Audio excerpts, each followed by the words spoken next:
prazer estar aqui com vocês, mais uma vez. Queria agradecer a Dizal pelo convite. Ah, eu ia falar boa tarde, Adriana. Eu estou acompanhando vocês aqui no chat, então se vocês quiserem comentar alguma coisa, estou aqui lendo. Meu nome é Paulo, Paulo Dantas, eu sou da Troika. Não sei se vocês conhecem a Troika. Se vocês não conhecem a Troika, dá uma clicadinha no banner que está aqui para vocês conhecerem um pouquinho do que a gente faz. A gente é um centro de capacitação de professoras e professores e a gente trabalha com material didático. Somos muito parceiros da Dizal e por isso a gente está muito feliz que eles convidaram a gente, me convidaram aqui para conversar um pouquinho com vocês, para ter esse bate-papo. Então, boa tarde, Ricardo, Denilson, Maria Aparecida, Débora, Regina. Sejam todos bem-vindos e bem-vindas. Vamos lá, que a gente tem uma agenda muito bacana para trabalhar agora à tarde. Eu acho que vocês estão conseguindo ver a minha tela. Se vocês estiverem conseguindo ver a minha tela, só pedir para vocês falarem alguma coisa aqui no chat, só para eu saber. Obrigado, Vivian. Obrigado, Denilson, Juliana, Mauro. Super obrigado. Então, a gente vai conversar hoje um pouquinho sobre Design Thinking, que virou uma buzzword, né? Tem muita gente falando sobre Design Thinking isso, Design Thinking aquilo e tal.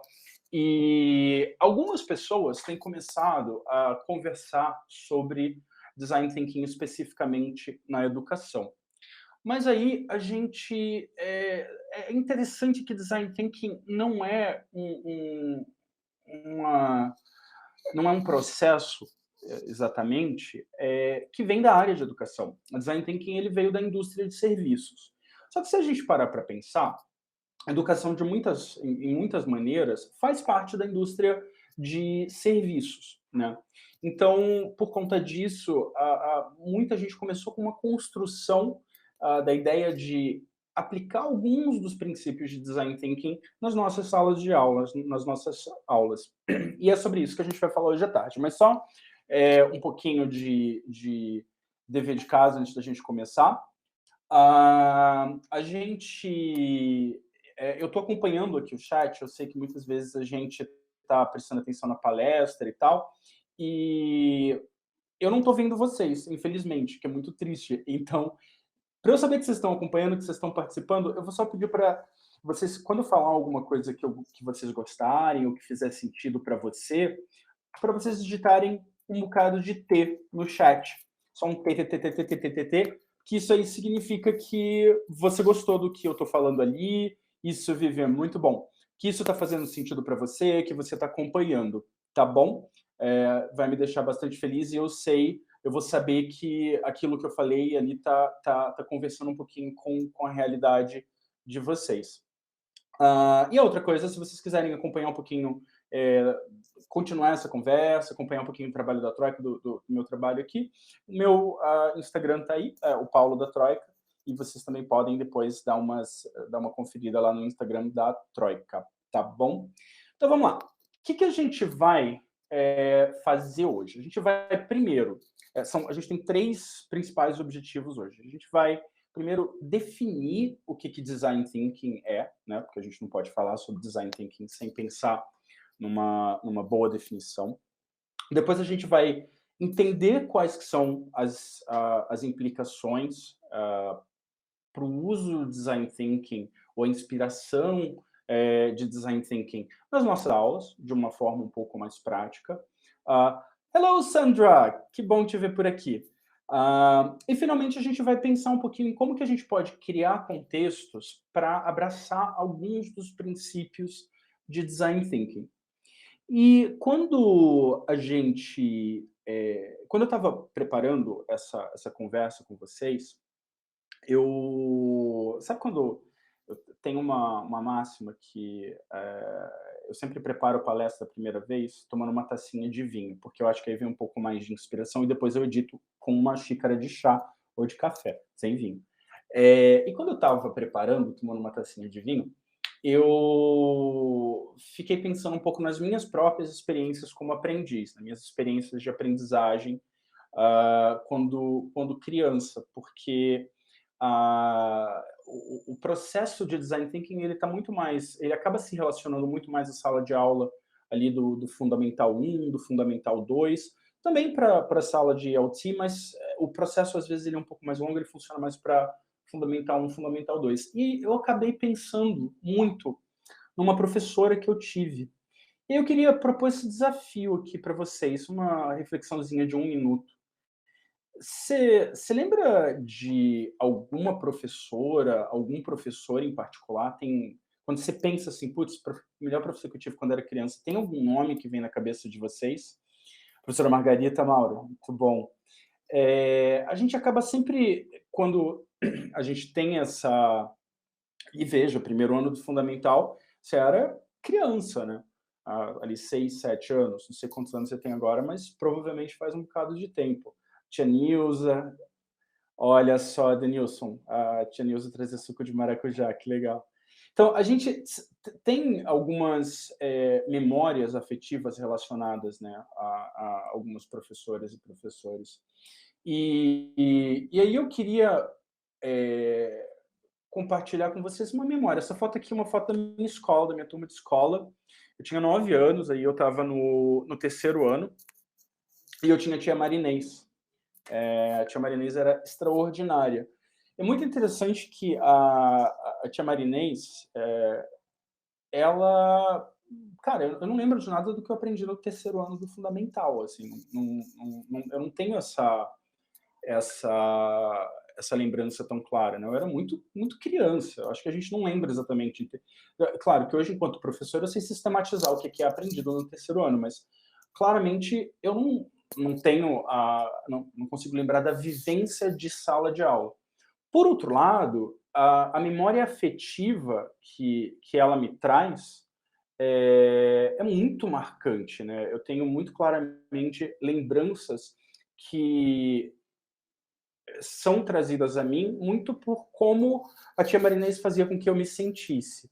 Eu acho que isso é muito a tônica da nossa conversa de hoje, que muitas vezes mais importante do que a gente faz é como a gente faz exatamente e o impacto que isso tem nas nossas alunas, nos nossos alunos, nos nossos aprendizes. Hi, Camis. Hello, Egypt. Hoje a gente está fazendo essa conversa em português. Então, não sei como que está seu português, mas vamos tentar aqui. E aí eu queria, para informar um pouquinho o resto da nossa conversa, esse pensamento da minha tia Marinês e do impacto que ela teve na minha educação, para mim é ilustrado bem por uma frase do John Hattie, quando ele diz que professores que são estudantes do seu próprio impacto são os professores que têm mais impacto positivo no aprendizado dos estudantes. O John Hattie é um grande estudioso da área de educação e o autor de várias teorias sobre visible learning, e autor do livro Visible Learning. E tem uma... O que essa frase diz para a gente, né? Ou seja, se a gente entende o impacto que a gente tem em sala de aula, a gente acaba tendo ainda mais impacto. Ou seja, é um ciclo virtuoso, né? Em que, no momento em que a gente passa a ser aprendiz do efeito que a gente tem, a gente já gera um efeito positivo. É um efeito que ele pode gerar mais oportunidades para aprendizagem nos nossos contextos de ensino e aprendizagem. E isso é muito interessante porque o John Hattie, ele não vem da aula, não vem da área do ensino de língua inglesa, né? O John Hattie, ele estuda educação de uma forma mais abrangente. Mas quando a gente olha aqui nesse material do Richards, do Jack Richards e do Lockhart, em 2010, eles trazem uma frase que eu acho que essa citação está muito próxima da filosofia do John Hattie, né, em que a cada aula, em cada turma, a gente tem eventos que podem ser vistos como oportunidades para um melhor entendimento dos processos de ensino e aprendizagem. Só que a gente trabalha muito, a gente tem 8 turmas, tem que preparar 50 aulas por semana, corrigir 700 redações, e a rotina toma conta. Ou seja, eles, de certa forma, enquanto o John Hattie ele fala sobre o efeito positivo da gente entender nosso próprio impacto em sala de aula e da gente sistematizar o impacto que a gente tem, o Richard e Lockhart, eles estão falando ali da necessidade de a gente investir tempo no entendimento dessas oportunidades, dos eventos que acontecem e que a gente acaba dando por batido, né? Eles passam por ali e a gente fala, putz, aconteceu, mas eu não vou lidar com isso agora porque não dá tempo. Ou seja, a gente tem duas opiniões que são de áreas completamente diferentes dentro do ensino, mas elas convergem no sentido de a gente refletir um pouco mais sobre o nosso papel e o nosso impacto e o impacto da nossa prática no que os nossos alunos e alunas conseguem fazer. E daí vem a minha primeira conclusão nessa nossa conversa de hoje, que a gente primeiramente, a gente é um pouco quase FBI, CIA. Professores são investigadores. Ou seja, professores e professoras precisam investigar os processos de ensino e aprendizagem para conseguir entender o que tem mais ou menos impacto no contexto em que a gente está trabalhando, né? E nesse processo de investigação, nesse processo de a gente entender quais que são as nossas práticas que podem ter mais impacto nos processos de ensino e aprendizagem, é que entra a ideia do design thinking. Design thinking é um processo para solucionar problemas. Ou seja, design thinking não é uma solução, tá? Design thinking não resolve um problema por si só.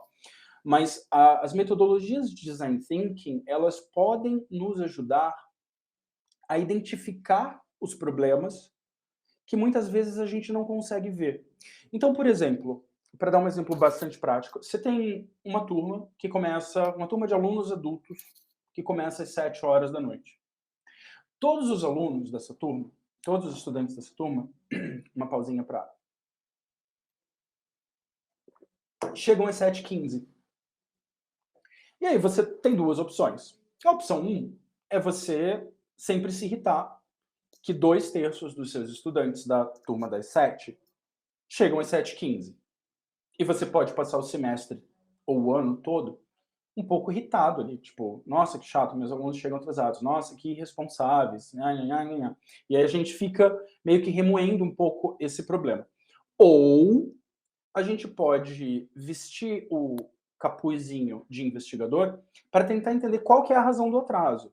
Então vamos lá. Nesse processo de investigação, por exemplo, você pode descobrir que 2/3 da sua turma sai do trabalho às 10 para as 7, um pouco longe da escola, e é uma aula presencial. Ou seja, eles vão chegar atrasados. Então, você vai ter mais dados para conseguir identificar um pouco qual que é a origem do problema. Um outro exemplo é você ter alunos, estudantes que sistematicamente não fazem homework, não fazem dever de casa. A gente pode culpar sempre os estudantes. Fala, nossa, os meus estudantes não estão fazendo dever de casa, eles não querem fazer dever de casa, eles não gostam de fazer dever de casa. É verdade, isso está acontecendo. Mas por que está acontecendo? A resposta que a gente costuma dar, que está mais assim na nossa cara, é de, dever de casa é chato. É uma possibilidade. Ou será que ele não é relevante? Ou será que esses estudantes não têm tempo para fazer o dever de casa que você está pedindo, mas que se o dever de casa fosse reajustado, talvez eles conseguiriam fazer? Então, esse processo de investigação, da gente entender um pouquinho qual que é a raiz do problema que está acontecendo na nossa sala de aula, inclusive identificar um possível problema, é que é a raiz do design thinking. Aí, a gente vem com a história de problema. Sempre que a gente pensa em problema, a gente pensa em coisa ruim, né? A gente pensa no aluno que está tendo algum problema de disciplina, ou que não, enfim, que não é uma pessoa muito bacana com seus colegas. A gente pensa nos nossos boletos que tem para pagar, e, meu Deus do céu, haja boleto. Não sei se isso aconteceu com vocês, mas eu recebi todas as multas de trânsito da pandemia de uma vez só. Tem uma semana. Eu recebi 9 multas de trânsito ao longo de 2 anos na mesma semana, ou seja, haja boleto, um horror, ou no pneu que furou, enfim, problema a gente normalmente associa a coisa ruim. Mas isso não é verdade. Eu queria que a gente pensasse aqui em problema, mais como problema de matemática, né. Eu não sou de matemática, Deus me livre, eu sou professor de inglês, mas, eu então não sei pensar meu pensamento matemático é meio ruim, mas problemas matemáticos são fascinantes, né, de você tentar chegar a uma solução refletindo sobre uma determinada questão. Então, no aspecto matemático de problema, ou seja, de uma questão, a gente pode pensar em vários tipos de problemas. Problemas que a gente poderia ou gostaria de resolver. Então, quando a gente pensa nesses problemas em sala de aula, né, no contexto de sala de aula, a gente tem alguns macrotemas que são os macrotemas mais recorrentes, né, que são as coisas que mais chamam a atenção. E eu fiz um mapeamentozinho e pensei em algumas coisas, ou seja, quais são os possíveis problemas que a gente pode ter com o currículo, né, com nossos sílabos? Então, eu posso estar pensando ali, por exemplo, em como eu posso inspirar os meus alunos a se envolver em questões relativas ao meio ambiente. Como que eu posso engajar meus alunos em projetos de ciências, mesmo se eu estou dando uma aula de inglês? Então, como que eu crio essa interdisciplinaridade para abraçar um pouco de Clio? Como que eu posso preparar os meus alunos a buscar conhecimento ativamente em assuntos que eles dominam um pouco? Porque, vamos lá, eu tenho 3 alunos que estão com um problema, sei lá, no present perfect. Eu posso ficar explicando o present perfect 10 vezes. Ou eu posso ajudar esse aprendiz a buscar mais sobre o present perfect por conta própria. O meu papel, mais do que ajudá-lo a entender o present perfect, é ajudá-lo a entender como ele pode entender o present perfect. Como que eu posso ajudar crianças de famílias de baixa renda, se eu trabalho, por exemplo, na rede pública, a melhorar o vocabulário? Uma questão bastante recorrente na rede pública é o fato de que, muitas vezes, famílias de baixa renda elas têm um repertório vocabular que é um pouco mais reduzido por conta da falta de acesso à educação, e para eu quebrar esse ciclo, eu preciso ajudar essas crianças a ter um vocabulário em português, muitas vezes, melhor, né? Então, são problemas comuns de currículo que eu tenho. E a gente, nesse processo de identificação, a gente pode aplicar design thinking. Num outro prisma, a gente tem aqui a questão dos espaços, né? Ou seja, problemas que a gente pode ter ao redor de espaços são a ideia de utilizar o espaço da sala de aula de diferentes maneiras para deixar os meus alunos à vontade. Se você trabalha num contexto em que as carteiras estão todas perfiladas, uma atrás da outra, será que eu posso repaginar isso? E será que essa repaginação ela vai trazer um efeito positivo?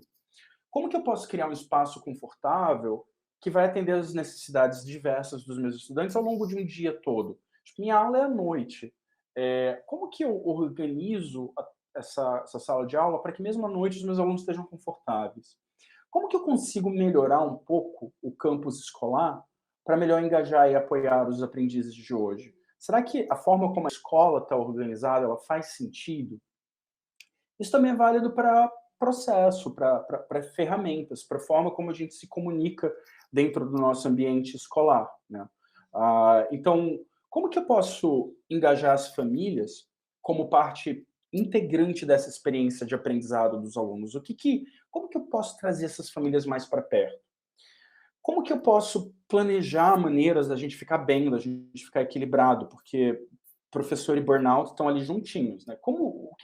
Quais medidas a escola pode tomar para que a gente fique bem, né? Como que a gente pode redesenhar os horários escolares para atender às atuais necessidades das famílias e dos professores? Vou contar uma coisa para vocês que eu descobri bem tarde na minha vida. Eu não sou uma pessoa que gosta de acordar cedo, tá? Tem gente que ama acordar cedo, 6 horas da manhã, tá up and running, fazendo esporte e tal. Eu morro de inveja.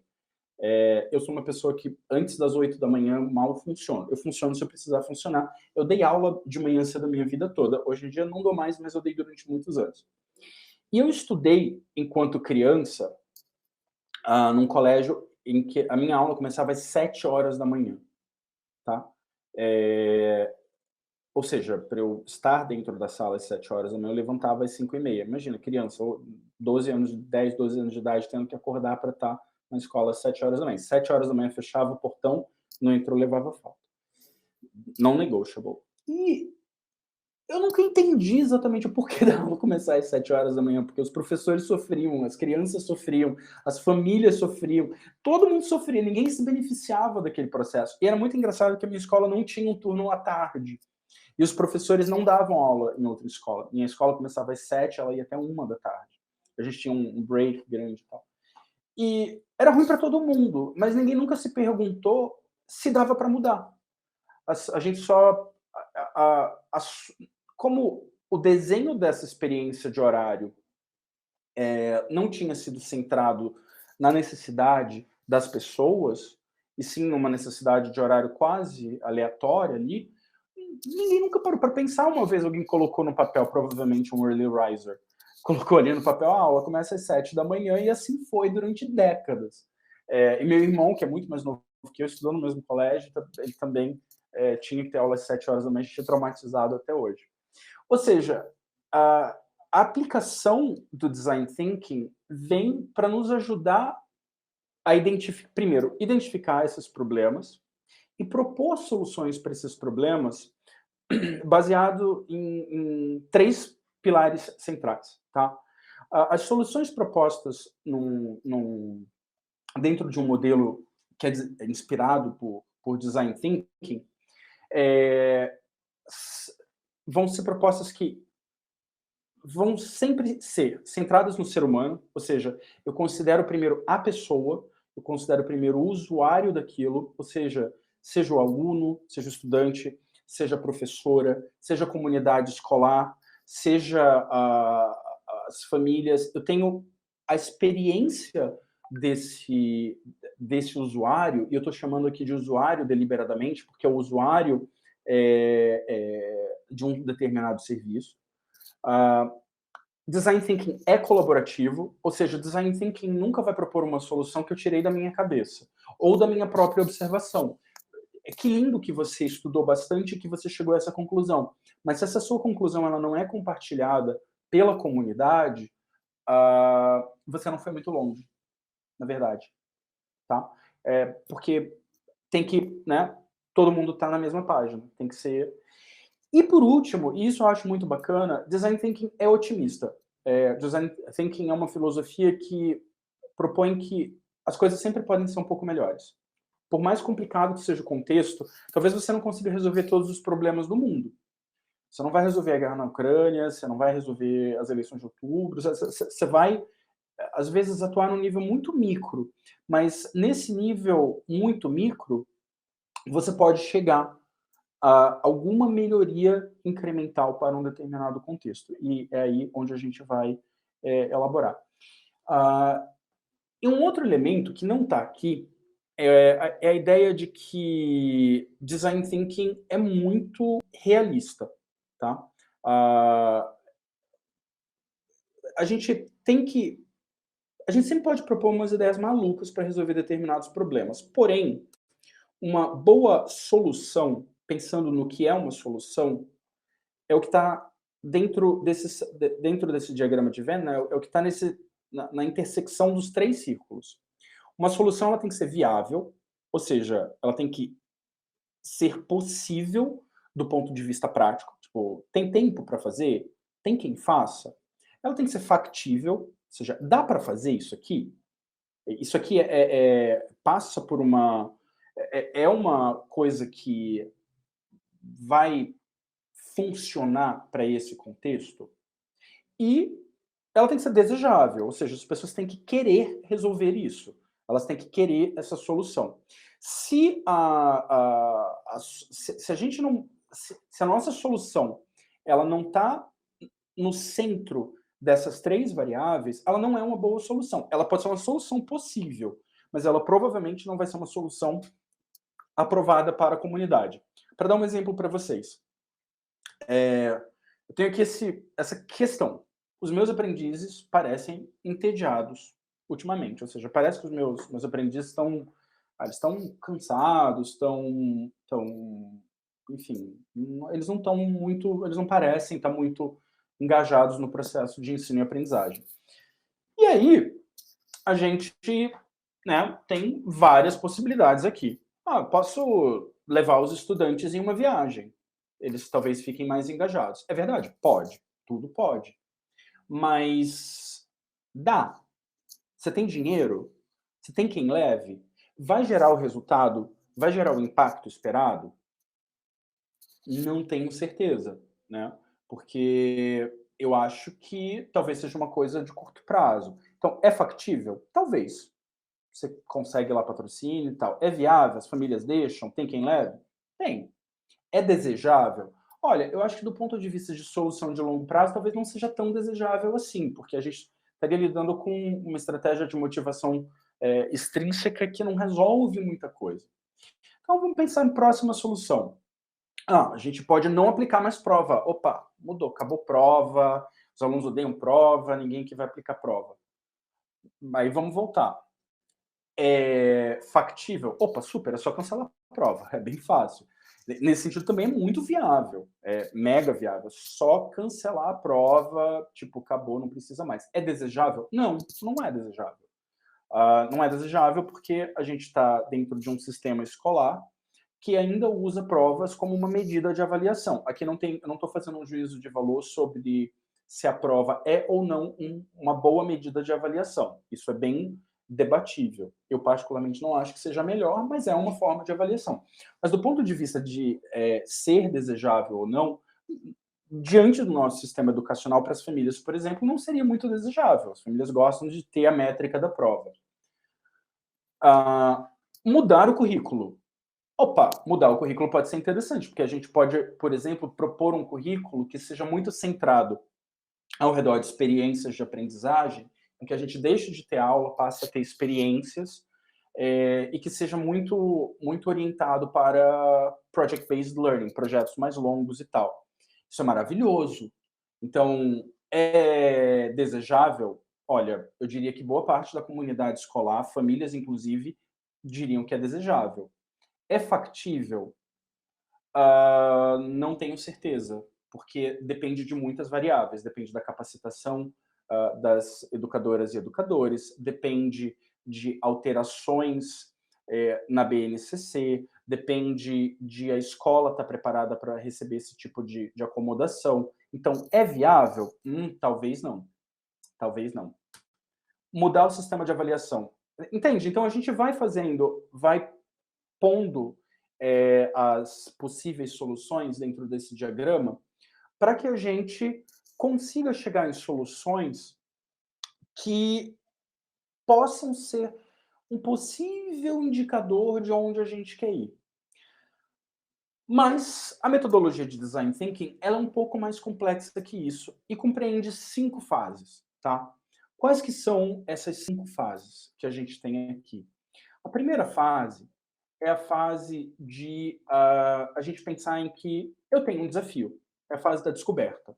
E aí a gente vai pensar em como eu posso abordar esse desafio. E por desafio, problema, qualquer um dos elementos ali que a gente levantou lá atrás. Pode ser o tédio dos alunos, pode ser o espaço físico da escola, pode ser como a gente está se sentindo enquanto professor, porque a vida está difícil. E aí, o próximo passo é a gente interpretar essa descoberta. No processo de descoberta, a gente levanta muitos dados. Eu vou detalhar cada uma dessas fases para a gente conseguir passar por todos eles. Então, a gente vai interpretar esses dados, aprender alguma coisa, para que a gente, nesse processo de aprendizado, veja uma oportunidade. Tipo, opa, vi uma oportunidade aqui de melhoria. Se eu tenho uma oportunidade de melhoria, como que eu vou concretizar essa melhoria? Como que eu vou transformar isso numa coisa um pouco mais tangível? E finalmente, opa, eu transformei isso numa coisa mais tangível. Então, como que a gente vai replicar essa ideia e talvez aprimorá-la? Quando a gente pensa, vocês veem que eu usei a palavra ideia muitas vezes, né? Ideia, proposição, possível solução. Isso é visto muito nesse diagrama aqui, em que a gente tem todos os passos de design thinking E o número de possibilidades de resolver as nossas questões está dentro do verde, passando por cada um dos diferentes estágios. Então, quanto mais cedo eu tô no processo de descoberta, mais possibilidades eu tenho. Aí eu vou afunilando um pouquinho, vou pensando, vou experimentando. Opa, talvez tenha outras coisas que eu possa fazer, até que eu penso na evolução do meu próximo passo. E aí, o passo número 1 é descoberta. Eu tenho um desafio. Como que eu posso abordar esse desafio? O que que eu posso fazer para... Como que eu vou tangibilizar o possível problema? Então, primeiro a gente tem que entender o desafio, né? A gente tem que coletar as inspirações, coletar pensamentos, a gente tem que conversar enquanto grupo. Então, por exemplo, a gente pode organizar uma roda de conversa com todas as professoras e professores da escola, pensando, beleza, vamos tentar priorizar e pensar em uma melhoria que a gente pode fazer na nossa escola esse ano, talvez uma melhoria física, uma coisa simples. Cada pessoa vai ter uma opinião. E esse é o momento da gente coletar essas opiniões, da gente coletar essas inspirações. A gente vai pensar, pensar, pensar. Como que a gente vai coletar essas inspirações? Por uma pesquisa de opinião? Por rodas de conversa? Por um formulário? Tudo é possível aqui. E a gente prepara a pesquisa. E a gente vai fazer, sistematizar, a gente vai passar para o próximo passo, para que a gente consiga interpretar esses dados. Ou seja, eu tenho 20 professores na minha escola. Todos os professores falaram, seria muito legal que a gente tivesse um espaço para multidisciplinaridade, um espaço que a gente pudesse usar de forma colaborativa. Eu sou professor de inglês, o Mauro é professor de ciências, a Lisimara é professora de história, e a gente quer ter um lugar aqui onde a gente possa encontrar alguma intersecção dentro da escola para que a gente possa trabalhar projetos em conjunto. Então, opa, tem uma possibilidade aí. Então, vê que eu, né, abri lá o caminho. Então, a gente identificou essa intersecção entre a gente. O próximo passo é, beleza, o que que eu faço com esse dado? Eu tenho o Mauro, eu tenho a Marina, eu tenho a Lisimara. Cada um deles quer um espaço colaborativo. E aí eu passo para a segunda fase, que é conversar novamente com as pessoas com esses dados. Gente, identifiquei aqui que todo mundo quer uma parte considerável das pessoas quer um projeto, quer um espaço para um projeto colaborativo. Como que pode ser esse espaço? E aí a gente vai construindo junto, com novas rodas de conversa, com novas pesquisas, com novos debates, para que a gente consiga propor uma ideia. Opa, encontrei aqui uma possível intersecção. E se a gente tiver uma horta comunitária? A horta comunitária pode ser usada pelo professor de inglês, porque ele pode ensinar coisas em inglês dentro da horta comunitária, é um espaço aberto. O professor de ciências pode contar sobre o processo de crescimento, de germinação das plantinhas que estão ali, das ervas, das coisas que estão sendo plantadas. E o professor de história pode contar sobre a história da agricultura. Então, tem um espaço ali que pode ser usado por vários professores. É um espaço colaborativo, bacana. Se eu coloco aqui no meu diagrama de possível solução, é factível, porque não é tão caro, é só um terreninho ali que a gente precisa, um cantinho na escola, um jardim que talvez não esteja tão bem usável. É desejável, porque a gente identificou que era uma coisa que as pessoas queriam, e é viável, porque dá para fazer. Tem uma pessoa que pode ficar responsável, então a gente vai passar por esse ponto. Então, nesse momento, a gente começa a documentar, a gente encontra as correlações e a gente transforma esse possível insight em ação. Ou seja, quem vai fazer o quê? Quando? Por quê? Qual que é o cronograma? Ou seja, eu vou ter 3 professores que vão ficar responsáveis por esse projeto. O professor 1 vai ficar responsável por recolher doações das famílias para que a gente consiga bancar a hortinha. Cada família vai contribuir com R$3. Um outro professor vai ficar responsável por comprar as coisas. Um outro professor vai ficar responsável por administrar o calendário da hortinha comunitária. Um outro professor, se eu tiver mais professores, pode ficar responsável pela manutenção. Cada turma vai ficar responsável. Então, a gente vai transformando isso em ações, cronograma, que nem, né? como a gente faz na vida. A gente põe num calendáriozinho e tal, e depois a gente coloca ali num momento de ideação. Eu vi essa oportunidade, eu estou gerando aqui essas oportunidades, vou refinar. O que funciona melhor para gerir isso aqui, para fazer com que essa hortinha comunitária funcione? Então, uma vez que eu estabeleci, vai ser hortinha comunitária, eu tenho ali as diversas possibilidades de gerar dado, e o meu próximo passo é avaliar, né? Porque, tipo, no nosso processo, a gente pensou na possível hortinha comunitária. E essa possível hortinha comunitária, ela é uma possibilidade dentro das várias que a gente gerou aqui no nosso momento de coleta de informações. Eu tenho trocentas outras possibilidades, mas eu selecionei essa. E aí a gente precisa pensar se isso aqui vai funcionar ou não. Então, como que eu vou fazer isso? Eu posso fazer uma pesquisa com os alunos para saber se eles gostaram de estudar com hortinha comunitária. Eu posso tentar estabelecer uma correlação entre o aprendizado de determinados itens da BNCC e o uso da hortinha comunitária, estabelecendo uma hipótese dentro do método científico. Por exemplo, imagino que a nota de uma determinada prova vai ser melhor porque os alunos vão estar com a mão na massa dentro da hortinha. Ou seja, eles vão conseguir ver o processo de crescimento das plantas ao vivo. Ou então, eu imagino que aulas que vão estar do lado de fora, que vão acontecer ao redor da hortinha, elas vão impactar a group cohesiveness, né, a coesão do nosso grupo nas aulas de inglês de forma positiva. Então, a gente estabelece essas hipóteses e a gente verifica como que a gente vai validar ou não essas nossas hipóteses. E aí a gente vai experimentando, a gente coloca a ideia da hortinha comunitária em prática, né? Essa experimentação, ela acaba dando para a gente, ela dá vida a essas nossas ideias. E aí a gente vai construir o protótipo da hortinha comunitária. Primeiro a gente faz uma hortinha comunitária pequenininha, e aí a gente vai vendo como que a coisa está andando. Então, mesmo com esse protótipo inicial da hortinha, a gente já pode ter uma ideia de se essa hortinha funcionou talvez para uma, duas turmas. Então, se a gente pensa num projeto interdisciplinar, quais projetos vão ter mais aderência ou menos? O que vai funcionar melhor para a escola toda? Antes da gente abrir para a escola toda, a gente prototipa, a gente pensa numa escala menor.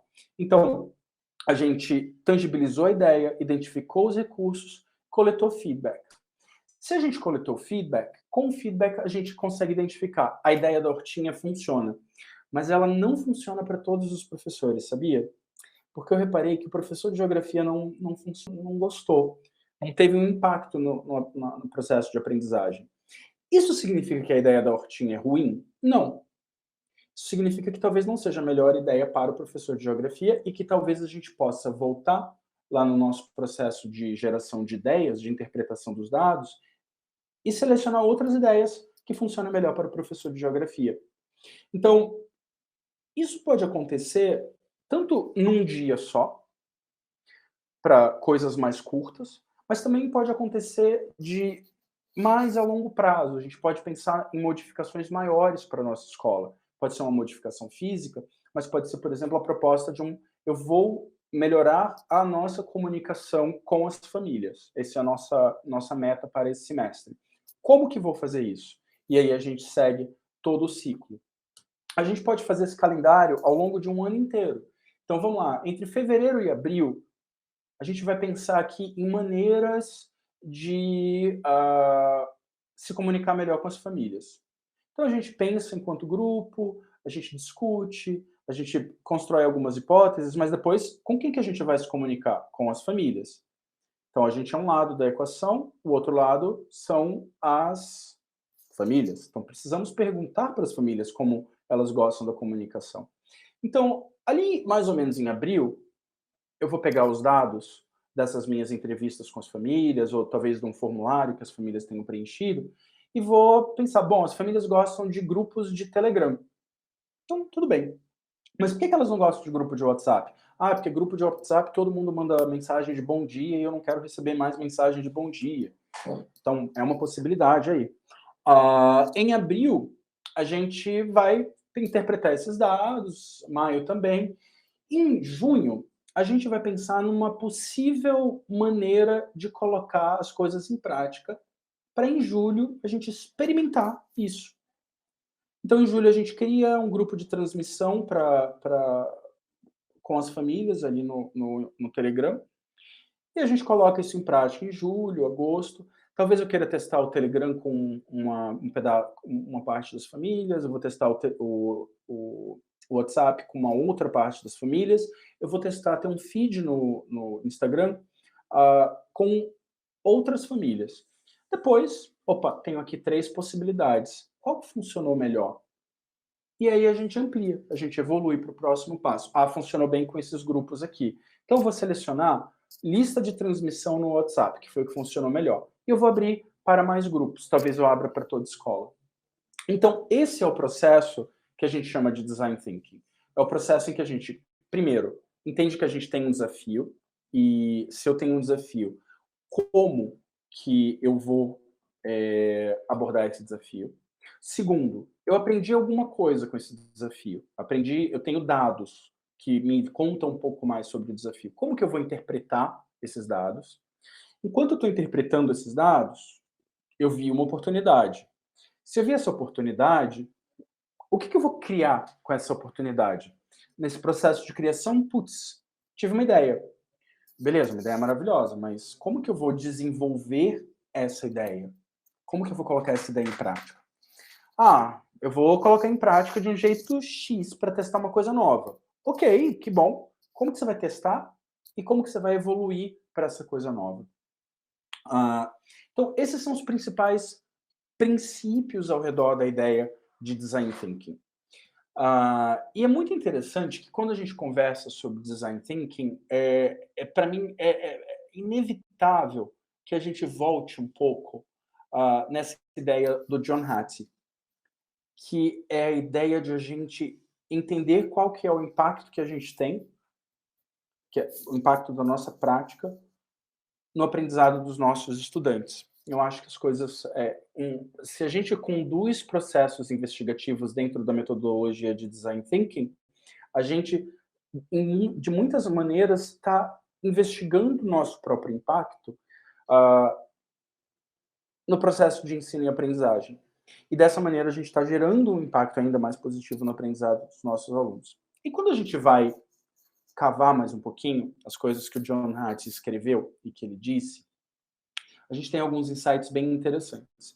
Ele conduziu um meta-estudo gigantesco, assim, imenso, em que ele envolveu 250 milhões de estudantes, fazendo uma correlação de mais de 1.000 meta-análises, né? Ou seja, uma meta-análise é uma análise que combina outras análises, é um treco gigantesco. Ou seja, ele avaliou os dados de muitos e muitos e muitos contextos escolares diferentes, e ele veio com a ideia do que ele chama de o barômetro da influência. O que é o barômetro da influência? São as coisas que tem um impacto positivo para a educação, ou seja, um impacto que a gente quer ter. As coisas que têm um impacto neutro, ou seja, que elas não importam muito, assim, no final das contas, se a gente faz ou não faz, o impacto é bem, bem baixo. Perdão, ele é neutro, ele nem impacta positivamente, nem negativamente. As coisas que têm um impacto baixo, que faz pouca diferença se a gente faz. E muitas dessas coisas têm um impacto que a gente faz, muitas dessas nossas práticas, têm, na verdade, um impacto negativo para o aprendizado, tá? Respondendo aqui a pergunta da Dina, acaba sendo uma troca se a recepção é boa ou o impacto é positivo. Dina, tem mais do que a ver com a Dina, na verdade, né? É mais do que a recepção ser boa. É o resultado dessa recepção. Às vezes a gente fazer algum ajuste de prática para que a gente consiga gerar mais engajamento, para que a gente consiga gerar um impacto ainda mais positivo nos processos de ensino e aprendizagem. E aí eu queria compartilhar um pouquinho com vocês um pouco desses achados do John Hattie. O que ele fala que tem uma influência negativa? O que acaba sendo ruim na nossa prática? Bom, primeiro, se estudantes que têm um mau desempenho, eles têm a tendência de ter um desempenho ainda pior. Então é um ciclo vicioso. Quando a gente está trabalhando na ideia de design thinking, a gente pensa em ciclos virtuosos, mas um desempenho ruim, ele costuma fazer com que esse estudante fique ainda pior. A ideia de ser desgostado também é muito ruim. Então, assim, se eu sou um estudante que não sou gostado, eu geralmente acabo aprendendo ainda pior. Ana, o brainstorming é um dos elementos ali, um dos pilares, um dos primeiros momentos. A gente suspendeu expulsar um aluno de sala de aula, que isso é uma coisa que eu nunca, enquanto professor, nunca entendi por que a gente coloca isso como punição. Isso também tem um impacto, uma influência negativa. Reprovação também tem. E aí tem coisas que são ainda mais drásticas, né? Castigos físicos em casa tem um impacto negativo. Tédio, ou seja, estudantes entediados aprendem pouco. Surdez, déficit de atenção, enfim, elementos que são um pouco mais drásticos costumam influenciar negativamente. Agora, coisas que têm pouca influência, que na verdade não influenciam tanto assim. Elas têm, sim, claro, um impacto. Mas é meio que tá lá porque tá lá. Então vamos lá. Se a aula é EAD ou se a aula é presencial, não faz diferença, na verdade. Claro que se as aulas estiverem de boa qualidade, né? Isso aqui é partindo da premissa que isso está sendo bem feito. O conhecimento do professor também tem impacto baixo, desde que o conhecimento seja adequado, tá? Assim, eu tenho conhecimento ok, então também é adequado. O treinamento inicial também, não importa se você tem o melhor treinamento do mundo ou um treinamento só ok, se você pode recuperar isso ao longo da sua carreira. Os diferentes métodos de testagem, vou testar com prova, vou testar com projeto e tal. Também o Jonas fala que, olha, no final das contas, se você está testando, não vai fazer tanta diferença. Ele também diz que eu discordo, tá? Mas o horário das aulas não faz muita diferença. A escolha de disciplinas, poder escolher ou não, também não faz tanta diferença. E, finalmente, a ideia de bônus de performance, né? Também não, assim, não atrapalha, mas também não ajuda tanto assim. Mas o que ajuda, no final das contas? Segundo John Hattie, o corpo docente é preparado. Ou seja, o corpo docente inteiro da escola está bem preparado. Isso é positivo. Tá? Isso traz... Se eu tenho um corpo docente de uma forma geral que ele inteiro, ao invés de um professor... Não adianta você ter 8 professores marromeno e um professor muito bom, 2 professores muito bons. O ideal é que você tenha todos os professores muito bons. Ou pelo menos num nível que esteja ali bacana. A gente encorajar autoavaliação, ou seja, a gente encorajar o processo de autorreflexão nos nossos estudantes para que eles consigam pensar e refletir. A gente mudar um pouco o paradigma de currículo no sentido de tacar conteúdo. A gente tem uma mudança de paradigma em que nós, professores, somos guias dos nossos aprendizes e não transmissores de conteúdo. Eu sei que é uma realidade muito difícil, às vezes, para a gente abraçar, porque a maioria de nós foi para a escola com um professor que era um transmissor de conteúdo, né? A gente tinha ali a professora de história que estava na frente, ela passava 1 hora escrevendo eventos históricos no quadro, depois ela dava uma palestra sobre a Mesopotâmia antiga, e depois a gente fazia a prova. E assim, eu não sei vocês, mas eu posso colocar aqui no YouTube, Mesopotâmia Antiga, vai me aparecer 300.000 horas de possíveis aulas que eu posso assistir. Se eu posso assistir no YouTube, para que eu estou vendo a minha professora fazer isso na sala de aula? Né? Então, essa ressignificação de currículo é muito importante para ser feita hoje. Scaffolding, a ideia de scaffolding, né, que é de a gente ir ajudando os nossos estudantes a irem construindo conhecimento, a gente vai dando aquele empurrãozinho, a gente vai construindo um pouco da base para que os nossos alunos consigam ir um pouco mais adiante. A ideia de avaliação e reflexão, ou seja, você entrar num processo que tem muito a ver com a autoavaliação, ou seja, de eu refletir sobre os processos avaliativos, eu reflito sobre, eu encorajo os meus estudantes a refletirem sobre o que eles precisam aprender a mais para que eles cheguem num determinado patamar de performance que seja adequado para o que eles precisam. E, finalmente, a gente desenvolver nos nossos estudantes as estratégias que eles precisam para integrar o conhecimento já construído.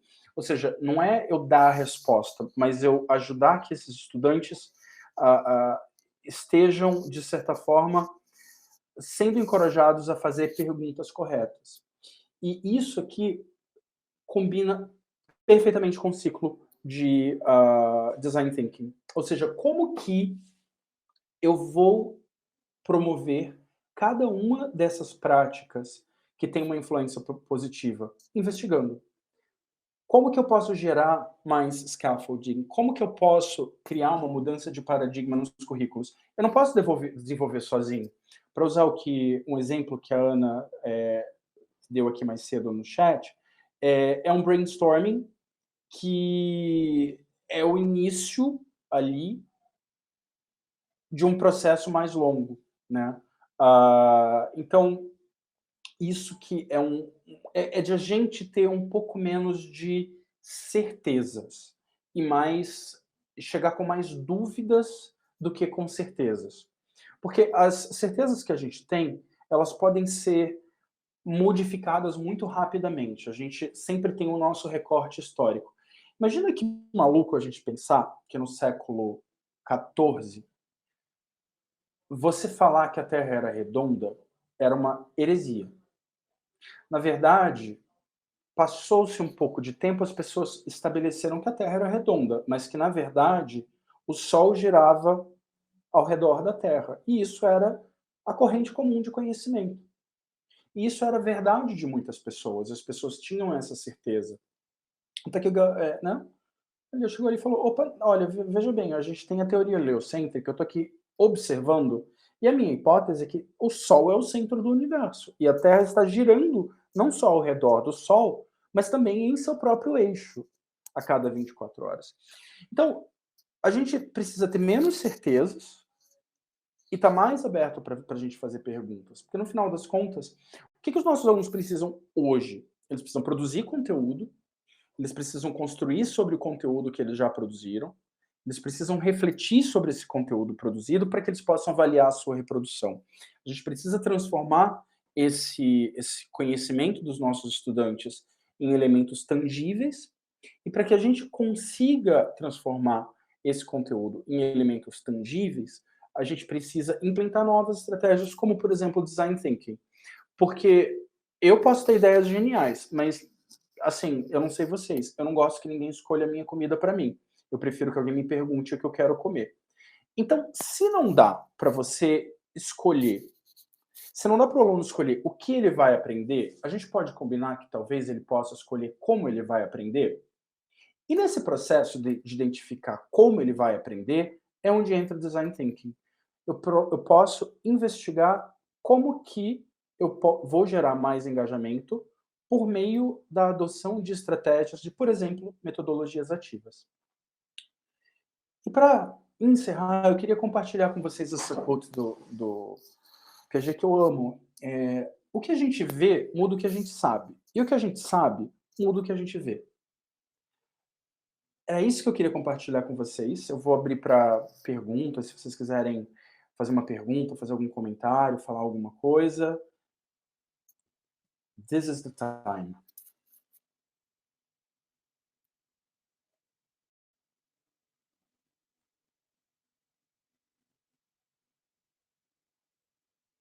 Eu vejo que alguém está digitando.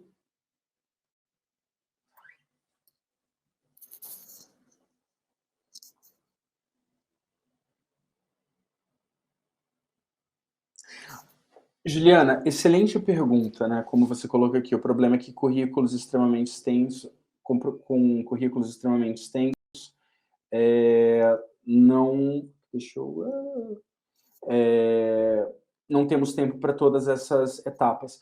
A gente não precisa necessariamente abraçar todas essas etapas. Eu acho que às vezes a gente pode implementar algumas dessas etapas e a gente pode trabalhar com priorização. Então, muitas vezes a gente parte de algumas premissas. Por exemplo, eu preciso ter uma aula sobre o Present Perfect, em que eu vou explicar o Present Perfect. Quando, na verdade, Pensa que coisa maluca. Você já sabe que os alunos não vão fazer dever de casa no workbook, por exemplo, se a gente está falando aqui de aula de inglês. Você sabe que o aluno não vai fazer aula no workbook. Então, isso já está estabelecido. Mas a gente ainda continua mandando. Agora, já pensou se a gente pedisse para os nossos alunos assistirem um vídeo no YouTube sobre Present Perfect na aula anterior e a gente fizesse esse momento flipped? Porque talvez ele não tenha tempo para fazer o workbook. Mas talvez ele tenha tempo para assistir 5 minutos um vídeo no celular quando ele está no metrô. Então, a gente avaliar, inclusive, a nossa própria prática e tomar cuidado para a gente não culpar o sistema. Entende? É de a gente pensar em como que a gente pode, no nosso próprio, na nossa própria prática, estar aberto a implementações e um pouquinho dessa bagunça. Tem uma pergunta aqui que o Mauro fez que é muito legal. O que é fundamental para começar um processo de design thinking? Começa-se sozinho? Não. Mauro, a gente não tem como fazer design thinking sozinho. Design thinking, a gente precisa dos nossos pares. A gente precisa envolver outras pessoas. Você lembra que um dos pilares é que é extremamente centrado nas pessoas e no humano. Então, eu posso começar sozinho, de instigar a minha comunidade. Chegar, por exemplo, na sala dos professores e bater a palma e falar, gente, vamos tentar propor uma mudança para a escola, uma mudança física ou uma mudança de avaliação, e aí entra o processo de design thinking, em que sim, a gente tem esse elemento de empatia aqui, e mind mapping é um elemento de design thinking. Tá? A ferramenta de mind maps ela pode ser usada, por exemplo, ali no momento de ideação, né? Quando a gente está pensando em possíveis soluções para o nosso problema.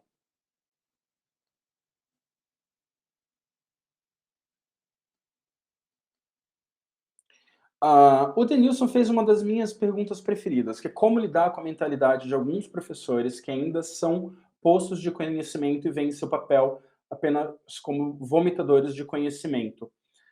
Olha, eu sei que tem muita gente que pensa assim, Denilson, e eu acho que são pessoas que estão tapando o sol com a própria peneira e pessoas que não que não conhecem o YouTube, por exemplo.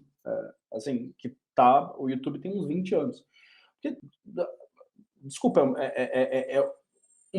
eu sou um pouco a favor, bastante a favor, na verdade, do uso de métricas em quase tudo, inclusive métricas de aprendizagem e de satisfação dos nossos estudantes. Se eu tenho um professor que está dando uma palestra por 1 hora e eu tiver a oportunidade de dar feedback sobre o trabalho desse professor, eu necessariamente vou dar um feedback que não vai ser positivo.